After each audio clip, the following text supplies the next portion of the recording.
घर का झगड़ा शुरू किससे होता है? किसी के घर का झगड़ा स्त्री से शुरू होता है और किसी के घर का झगड़ा पुरुष से होता है। मैं केवल यहाँ दोनों को ये निवेदन करूँगा कि यदि पुरुष झगड़ा शुरू करता है तो जब आपको पता है कि मेरे पति की ओर से झगड़ा होता है तो फिर आप उस झगड़े की आग में घी क्यों डालती हो? आग तब ही भड़कती है जब उसमें घी हो। यदि घी नहीं होगा तो आग बुझ जाएगी। यदि पति आग लगा रहा है तो पत्नी को चुप रहना चाहिए। आप चुप रहेंगी, झगड़ा शुरू तो होगा पर आगे बढ़ेगा नहीं, खत्म हो जाएगा। और यदि स्त्री आग लगा रही है, स्त्री झगड़ा कर रही है, तो पुरुष को समझदारी का परिचय देना होगा, आपको चुप रहना होगा। यदि गृहस्थी को बचाना है तो दो में से एक को समझदार होना ही पड़ेगा। दोनों मूर्ख हुए तब तो गृहस्थी चल ही नहीं सकती। चलेगी बताइए? इसलिए दो में एक को समझदार होना चाहिए। इसलिए या स्त्री समझदारी का परिचय दे या पुरुष समझदारी का परिचय दे। ज्यादा बोलने से विवाद होता है। गृहस्थों में आप बहुत गंभीरता से विचार करेंगे तो आप इस नतीजे पर पहुंचेंगे कि ज्यादा बोलने से विवाद होता है। ज्यादा ना बोला करिए। और रिश्तेदारों से भी ज्यादा बातें ना किया करिए। और एक चीज और बताऊं, पति और पत्नी दोनों को अपने घर का भेद कितना भी खासम खास हो, कोई हो, तुम्हारा अपना ही क्यों ना हो, घर के भेद कभी किसी से नहीं कहने चाहिए। घर की बातें, आजकल स्त्रियां पति पत्नी में जरा सा विवाद हुआ जाके पड़ोसन से कह आती हो, तुम तो कल पति पत्नी मिलके एक हो जाओगी, पर पड़ोसन को तो तुम्हारी औकात पता चल ही गई ना। वो तो सदा ताने, अरे हमसे ना ज्यादा झाड़ो, हम जानते तुम्हारे पति को, हम जानते हैं तुम्हें, तुमने क्योंकि बोल दिया था। सारे घरों में झगड़े होते हैं, हर घर में। इसका अर्थ ये नहीं कि तुम अपनी बातें जाके पड़ोसन से कह लोगी, रिश्तों में कह लोगी, किसी से ना कहा करो। अपनी घर की बातें घर के आप लोग अपनी समझदारी से अपने रिश्तों को ठीक करिए। और तलाक देना और लेना ये किसी भी समस्या का समाधान नहीं। तलाक लेके क्या करोगे? माँ बाप के घर बैठोगी? बेटियों से मेरा सवाल है, तलाक लेके कहाँ जाओगी? अपनी मम्मी के घर बैठोगी कब तक? मम्मी जब तक जिंदा है तब तक तुम्हारा सम्मान है। माँ मर जाएगी फिर तुम्हारी भौजाई तुम्हें सम्मान करेगी? सम्मान भी देखो, एक दिन जाओ 2 दिन जाओ तो सम्मान होता है। घर पे ही पड़े रहो किसी के तो सम्मान नहीं होता। बोलो हाँ या ना? साल में एक बार के लिए घर में भाभी आ जाए, भौजाई आ जाए, ननंद आ जाए तो भाभी भी सम्मान, आओ दीदी आओ दीदी आओ बहन। और 2-4 महीने के लिए बोल दे जाऊंगी नहीं तो टेंशन हो जाती, यहीं खाएगी अब। इसलिए मैया बाद में लड़ लेना अपनी भौजाई से। अभी सुन लो, केवल कुल मिला के बात यह है, मैं सारी यहाँ बेटियों से बात करना चाहता हूँ, बहुओं से। कई बार बहुएं अपनी माँ के कहने से अपने पति को छोड़ देती हैं। माँ ने कहा तेरी ससुराल अच्छी नहीं है, पति लड़ता रहता, आजा, हम जिंदा हैं, हम तेरा पेट भरेंगे। ये मम्मियों को पता नहीं कब अक्ल आएगी। बेटियां बताओ, आपसे सवाल है, बेटी अपने पति के साथ सुखी रह सकती है कि अपनी माँ के साथ? ज्यादा सुख उसे माँ दे सकती है या उसका पति? जोर से। एक स्त्री का माँ के साथ रहना उचित है या खुद के पति के साथ रहना जायज है? कहाँ रहना चाहिए? बोलो मेरी माँ। अरे सिर ना हिलाओ, बोलो मेरी माँ। किसके साथ? नहीं निकल रही आवाज। किसके साथ? मां के साथ, पति के साथ। हर स्त्री की भलाई पति के साथ रहने में है, ना कि मां के साथ रहने में। तुम पति को छोड़ के मां के साथ, तुम्हें ज्यादा अपनी मां की गर्मी है ना कि मेरी मां, मेरे मायके में तो सब कुछ है। हम कोई भीख थोड़ी मांगते थे, हम तो 56 भोग खाते थे। तो तुम्हें भी 56 भोग तब तक ही मिलेंगे जब तक मां जिंदा है। मां मर जाएगी, कुत्तों सी जिंदगी जीना पड़ेगा। हाँ या ना? फिर इसलिए अपनी भलाई चाहती हो तो अपने पति की बात मानो, अपनी मां की नहीं। जिन जिन बेटियों ने अपनी मां की बात मानी, शादी के बाद उनका घर उजड़ा है। शादी के बाद लड़की को अपने पति की बात माननी चाहिए। यदि अपने माँ बाप की बात मानेगी तो मैं लिख के दे दूंगा स्टाम्प पेपर में, जो लड़की अपने माँ बाप की बात मानेगी उसका घर कभी बस ही नहीं सकता, चाहे वो कितनी भी समझदार क्यों ना हो। माँ बाप के हिसाब से घरों में बाग नहीं लगेगा, आग लगेगी। इसका एक जीता जागता मैं उदाहरण दे सकता हूं आपको, कहो तो दे दूं? दे दूं? तो सुनो, ये कथा मैंने एक दिन सुनाई थी, पर इस मुद्दे पर नहीं सुनाई, इसलिए इस मुद्दे पर दोहरा देता हूं। महाभारत का युद्ध एक लड़की के पिता के कारण हुआ है। कौन है वो लड़की और कौन है वो पिता? सुन लो। महाराज शांतनु मत्स्यगंधा पर मोहित हो गए। कथा हमने सुनाई थी, केवल स्मरण कराएंगे आपको, समय पूरी सुनाने का नहीं है। केवल इतिहास से हम आपका परिचय कराएंगे कि जिस लड़की ने अपने माँ बाप की बात मानी उसके जीवन में परिणाम क्या हुआ। महाभारत की जननी कौन है आज मैं आपको स्पष्ट कर देता हूं। भीष्म पितामह गंगा पुत्र हो चुके थे। शांतनु का एक बेटा था, 14 साल की उम्र थी। भीष्म पितामह की उम्र कितनी थी? 14 साल का छोरा था भीष्म पितामह की उम्र। ये गंगा पुत्र थे। शांतनु गंगा जा चुकी थी, अपनी पत्नी के वियोग में ये तड़पते थे। एक दिन एक महिला इन्हें मिल गई, बड़ी सुंदर थी, उनसे विवाह करने का मन हुआ। उसका नाम था सत्यवती।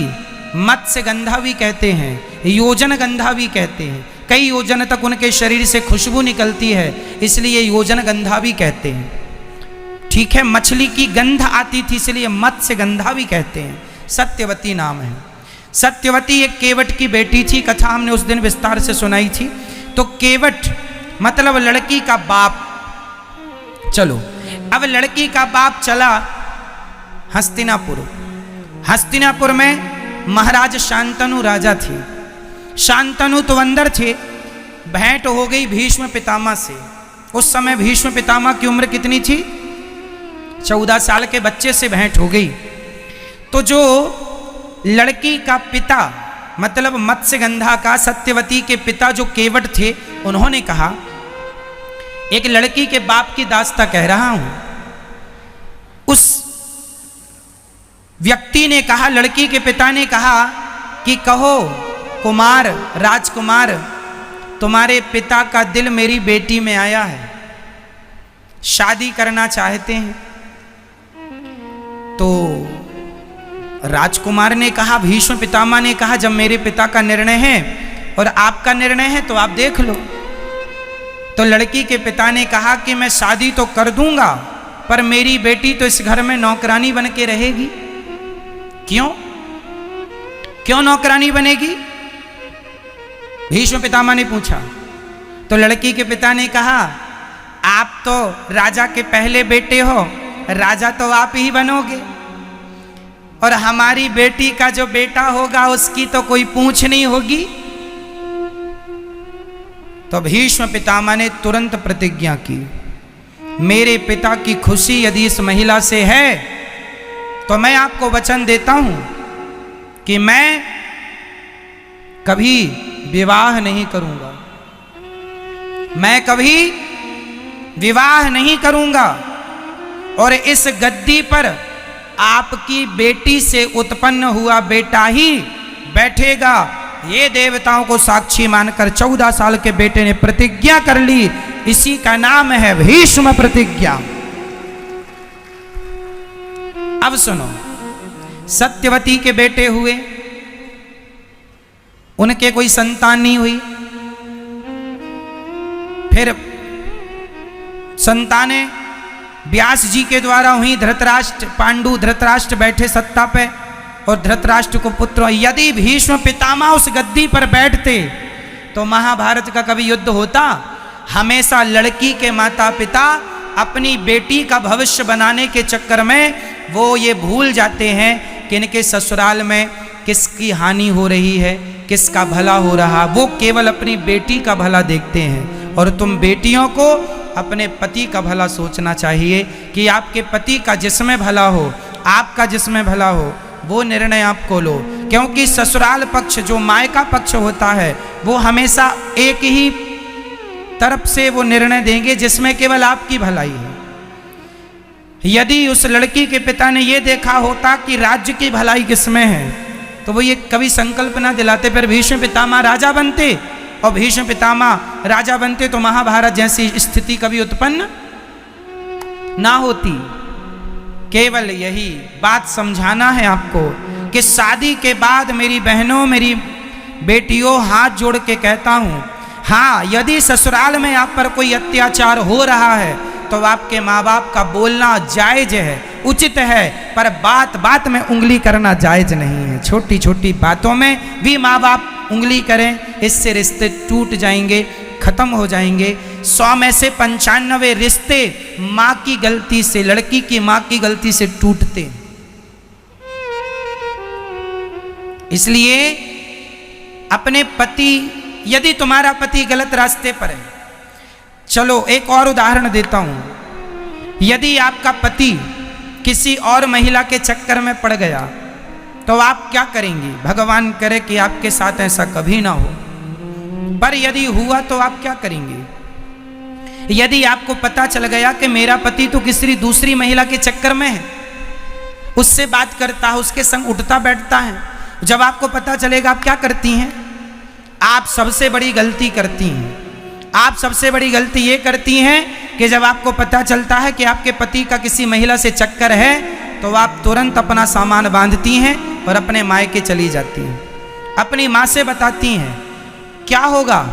माँ समस्या का समाधान नहीं कर सकती। तुम्हारा पति है, रास्ता भटक गया है तो तुम पत्नी का, तुम्हारा धर्म है कि उसे सही रास्ते पर लाना है। तुम चली जाओगी तो वो तो और आजाद हो जाएगा। इसलिए उस समय तुम्हें अपनी माँ के पास नहीं, अपने पति के पास रहना है और उस महिला के पास जा कर के उसे सबक सिखाना है। समझाओ प्यार से, बातों से माने तो बातें, कोर्ट कचहरी से माने तो वो, नहीं तो लातें कहाँ चली गई। ठीक है मेरी माँ? तो आपके रिश्तों में कभी ऐसी आग लगे तो आपको क्या निर्णय लेना चाहिए? क्या हमेशा अपने पति को बचाएंगी आप? और यदि पत्नी किसी पुरुष के चक्कर में पड़ जाए तो पति उससे बचाए। पति और पत्नी एक दूसरे के रक्षक हैं। एक दूसरे की क्या है? क्या है? क्या है मेरी माँ?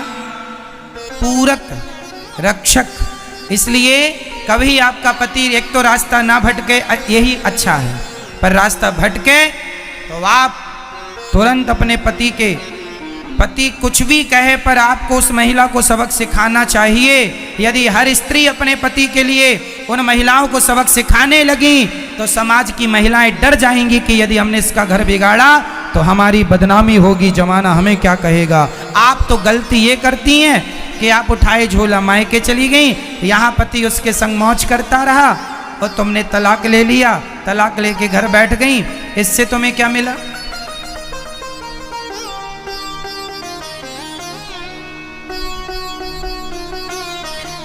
तुम्हें ऐसे आदमी के संग रहना है नहीं रहना वो अलग विषय है, बाद में सोच लेंगे। पर अभी तो उसे वो आज के ज़माने में न मैया कुछ स्त्रियां ये धंधा करती हैं पुरुषों को फंसाने का। हो सकता है तुम्हारा पति भी उसका शिकार हो चुका हो। आजकल मार्केट में ये बड़ा धंधा चल रहा है। जो अच्छे लोग हैं उन्हें ये महिलाएं अपने झूठे जाल वाल में फंसाती हैं। हो सकता है उनमें से आपका कोई अपना हो। इसलिए हर पुरुष से मैं निवेदन करूंगा, पराई नारी से सदा बच के रहो। पराई नारी कभी तुम्हारी सगी नहीं हो सकेगी। कभी पराया ना पराई नारी सगी होगी ना पराया पुरुष सगा होगा। अपनी पत्नी और अपने पति में ही विश्वास करना सीखो। यदि तुमने किसी और के आंसुओं पे चले गए तुम्हारा सर्वनाश हो जाएगा। कुछ महिलाएं कैसे फंसाती हैं। एक महिला एक पुरुष के पास आई, रोने लगी, हमारा पति हमें बहुत मारता है। तो पुरुषों की तो दया बड़ी होती है। अच्छा बहुत मारता, आओ हमारे पास बैठो, कॉफी पियो, चाय पियो। अब वो नारी ने क्या किया, ऐसे कॉफी चाय पीते पीते ये उसके संग रहने लगा। बड़ा वो रोए कि हमारा मारता, हमें तो प्यार ही नहीं करता। तो ये बैठा सबका ठेका लेके कि मैं करूंगा तेरे से प्यार, अब तेरा पति तो करता नहीं है। और ये इस चक्कर में बेचारा बड़ा दयालु बन रहा, अपना विनाश कर रहा। इसकी पत्नी को पता चला, इसने देख लिया कि ये तो दूसरी महिला के संग बैठा है। तो इसकी पत्नी ने तुरंत कहा, कौन है ये? बोलता है मैंने बड़ा धर्म किया है, बड़ा पुण्य किया है। कौन सा पुण्य कर दिया तुमने? बोले इसके पति ने इसको प्यार नहीं किया, बहुत डांटता है, बहुत मारता है, तो मैं इसको प्यार करता हूं। अब तुम भी मेरी पत्नी हो और ये भी मेरी है। लो ये कौन है? इन्हें क्या कहेंगे? क्या यही गृहस्थ जीवन का धर्म है? रोते हुए की मदद करना अच्छी बात है। विपत्ति पे किसी के संग खड़े हो जाना अच्छी बात है, पर किसी विपत्ति का आप उससे उसके बदले में उसका चरित्र मांग लें, ये बहुत बुरी बात है कि तेरी मदद मैं चरित्र के बदले करूंगा या करूंगी। इन चक्करों में ना पड़ा करो। समाज बहुत गलत रास्ते पर चल चुका है, बहुत गलत कदम बढ़ चुके हैं लोगों के। समाज में क्या क्या लोग कर रहे हैं कहा भी नहीं जा सकता। क्यों मैया, बहुत कुछ हो रहा समाज में या नहीं? तो ऐसी गंदगियों से आपको अपने पतियों को बचाना है, अपनी पत्नियों को बचाना है और आने वाली पीढ़ी को, बेटा और बेटियों को बचाना है इस गंदगी से। कहीं आप शिकार ना हो जाए। इसलिए पति पर जब कोई चरित्र का हमला होगा तो सबसे पहले साथ कौन खड़ा होगा? पत्नी। और पत्नी के संग पति, और एक दूसरे के चरित्र की रक्षा करो, एक दूसरे के काम आओ और प्रेम से गृहस्थी निभाओ। एक दूसरे से प्रेम करो। पत्नी पति से प्रेम करे, पति पत्नी से प्रेम करे। जैसे हमारे राम सीता से प्रेम करते हैं और सीता राम से प्रेम करती हैं। और दोनों से प्रेम हो और दोनों पति पत्नी मिलकर दोनों भगवान से प्रेम कीजिए। यही सदगृहस्थ है, यही गृहस्थी है मेरी माँ। मैया समझ में आई बात? तो गलत रास्ते पर आप तो नहीं जाएंगे ना कभी। तो आप अपने पत्नी से और अपने पति से झगड़ा तो नहीं करेंगे। मैया आप लोग अपने पतियों से प्यार करती हो कि नहीं? बोलो हाँ या ना, बोलो हाँ या ना। करते हैं मैया? हाँ करते। तो आपका पति आपसे प्यार करता है कि नहीं? चलो आप तो करती हो अपने पति से, पति करता है कि नहीं? नहीं, कभी तो आई लव यू का ही होगा उसने, नहीं कहा कभी? मैया पति ने कभी आई लव यू कहा? नहीं कहा। अरे राम राम राम राम। कहते रहते हैं पर ये मानती नहीं है मैया। आपके पति भी आपसे बहुत प्यार करते हैं। अच्छा, पत्नियों को यही लगता है कि हम प्यार कर रहे हैं अपने पति से, हमारा पति तो करते नहीं प्यार। 100 में से 95 पत्नियों को यही लगता कि हमारा पति हमसे प्यार नहीं करता। अब पति बेचारा क्या छाती फाड़ के दिखा दे कि हम तुमसे प्यार करते हैं? कह ही तो सकता है, छाती तो ना तुम फाड़ सकती हो ना पति फाड़ सकता है। तो इसलिए मेरी माँ, यदि आपका पति आपसे प्यार करता है तो निश्चित जहां प्रेम अधिक होता है ना, यदि हम आपसे प्रेम करते हैं तो हम आपको डांट भी सकते हैं। बोलो हाँ या ना? हम आपसे प्रेम करेंगे तो हम आपको डांट भी सकते हैं, प्रेम नहीं करेंगे तो हम आपको नहीं डांट सकते। आपका पति आपको डांटा करे तो बात बात में गुस्सा ना हुआ करो कि डांटते रहते हैं। जहां प्रेम ज्यादा है, जिससे प्रेम करेगा उसी को डांटेगा, उसी को डांटता। आप भी डांट सकते हैं, वो भी डांट सकता है। यही गृहस्थी है। वो कुछ कहें तो तुम चुप रहा करो, तुम कुछ कहो तो वो चुप रहें। यही समझदारी है गृहस्थी की। और ऐसे से रिश्ते चलते हैं। आप जरा जरा सी बातों में झोला उठा के मायके चली गई, आप जरा जरा सी बातों में आपने बोलना। अच्छा, पति पत्नी में कितनी भी लड़ाई हो जाए, पर आप लोग बोल चाल बंद मत करना, क्योंकि बोल चाल बंद होते ही सुलह के सारे दरवाजे बंद हो जाते हैं। सुलह के दरवाजे बंद हो गए क्योंकि बोल चाल बंद हो गया। कई पति पत्नी जरा सा लड़े, बोल चाल बंद, बोलेंगे नहीं, डे बोले टुप्पी टाप। बोला करो, कितना भी लड़ाई झगड़ा हो पर बोलना। ना तो सास से बोलना बंद करना, ना पति से, ना किसी से। सारे रिश्तों को निभाना है। और छोटी छोटी बातों में ध्यान नहीं देना।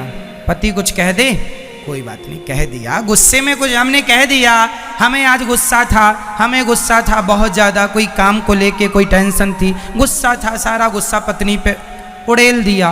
पत्नी को भी थोड़ा समझदार होना चाहिए, जरा जरा सी बात पे ना करे। आज गुस्सा, रोज़ तो गुस्सा नहीं करता, कभी तो प्यार भी करता होगा। तो बस इंतज़ार करो। हर समय सूर्य गर्म नहीं होता, शाम को ठंडा हो जाता है, सुबह भी ठंडा होता, बस दोपहर में गर्म रहता है। तो दोपहर में आप लोग भी सड़क में नहीं निकलते, घर में रहते हैं। तो जब पति गर्म है, माइंड गर्म है, खोपड़ी गर्म है, थोड़ा आप दूर रहो, अपने कमरे में घुसे रहो, वो जो करे करने दो, चिल्लाए चीखे जो करे, थोड़ा शांत होने दो माहौल, फिर तुम बात कर लेना। अब वो गर्म है, वो गालियां दे रहा और आपने भी शुरू कर दी, मैं जा रही हूं अच्छा मायके, रह लेना मेरे बिना। ऐसे में तो आग लगेगी, कभी बुझेगी नहीं। मैया, हम गलत कह रहे हैं क्या मेरी माँ? नहीं, तो फिर आप करोगी ना, जो बात कह रहे हैं उसका पालन करोगी ना? ठीक है। तो पति कुछ बोलेंगे तो आप क्या करेंगी? डे बोले हम चुप ही टाप रहेंगे। चुप ही टाप रहना मेरी माँ। ये मैया से पूछो क्या रहेंगी ये? चुप ही टाप रहना मेरी माँ। और पतियों से प्रार्थना है कि नारियों का सम्मान किया करो।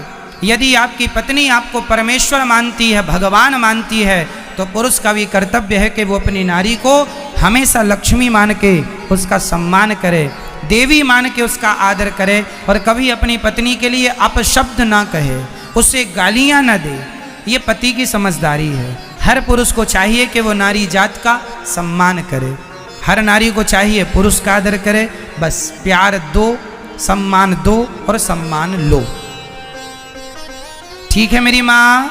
चलो, तो भगवान गोपियों को समझाते हैं पति की सेवा करना है और पति के साथ रहना है सारी जिंदगी, खुश रहना है, प्रसन्न रहना है। रिश्तों की अहमियत को समझो, रिश्तों को निभाओ।